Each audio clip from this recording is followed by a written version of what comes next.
mean, whoever follows my career or tennis in general knows that I've been struggling since Wimbledon last year till basically Madrid this year with the big results.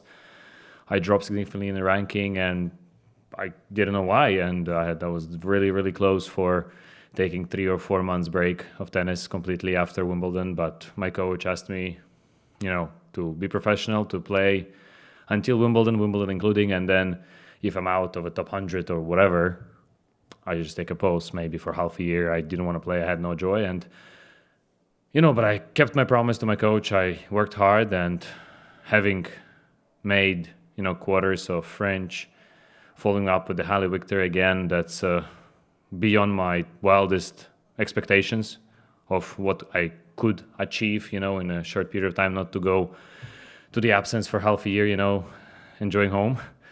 So yeah, that's what it means to me. It's just a big renaissance of my career in a way. Yeah. This was your first time meeting Medvedev.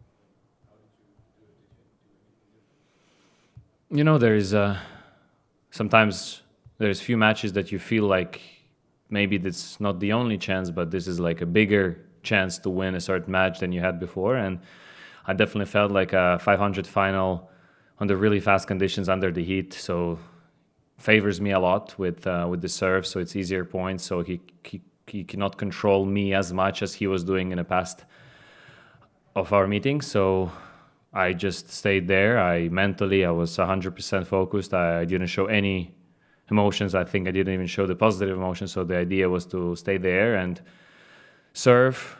If I have a chance to attack, I attack, and we'll see how it goes. And it went amazing, Sure. Congrats, first of all. Is the impression right that you really want to entertain yourself also on court? Many people say, wow, what a match every time and again. And this entertainment that do you need for yourself to play as well as you do?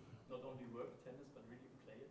Yeah, because that's the game. I think that's the thing we forget, even we as a players, and even a kind of player like I am. I sometimes forget that this is the game, and the fact that it turned to be, a competition who is stronger, faster, more professional. It's still a game. We still have to remember that, and for me, to have it in mind, to have it in the back of my mind, most of the times is important, because otherwise I wouldn't be able to travel and to play it, because it's not going to be playing, it's going to be working. And this is not a job, guys. This is a sport. This is an entertainment for the people. Yes, it's hard. Yes, it's demanding. Yes, it's probably the toughest sport to play. And sometimes it's cruel. Sometimes it's devastating. Sometimes, there's all the spectrum of emotions in tennis. But at the end of the day, it's a game, and it's very important to remember. Yes, you have to. I asked my coach to do that, because when I was 17 in the world, I treated it like a job. I treated it like a very hard, demanding sport. But we're not track and field athletes. We're not fighting the time. We're fighting the opponent, ourselves. And we're playing. We have the ball involved. So you can do pretty much everything you want with it. You have a 50% of the shots and 50% on the other side. So I think you have to remind yourself, well, unless you're super good and you're winning slams after slams, then you don't care, I guess, no? Like, it's okay, if it's that easy. Just swing a racket, win a slam, that's okay, You spoke with your coaches a lot during the week, during your matches, and today it seemed like there was much less communication. So is there a reason behind that?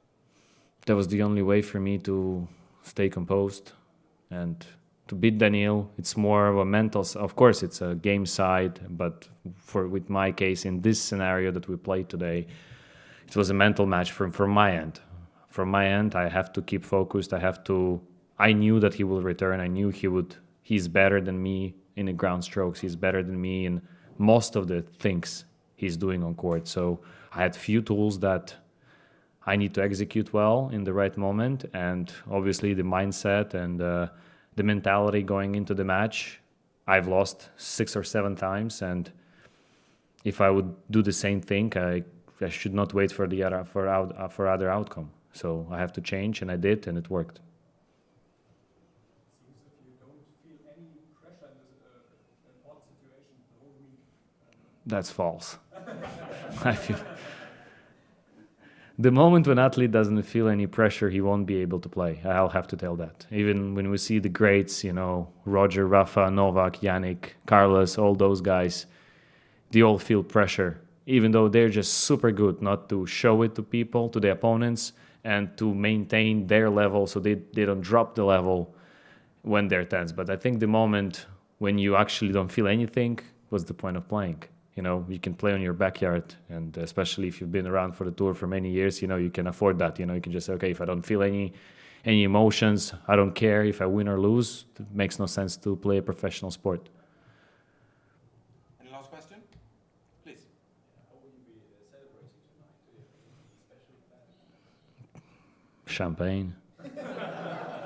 I mean, like always, I'm not...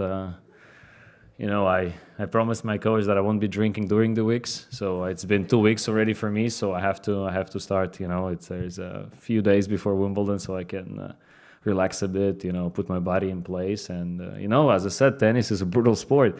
You win this, you sit here, enjoy. In 6 days from now, I gotta be playing first round of Wimbledon, 5 sets. It's not.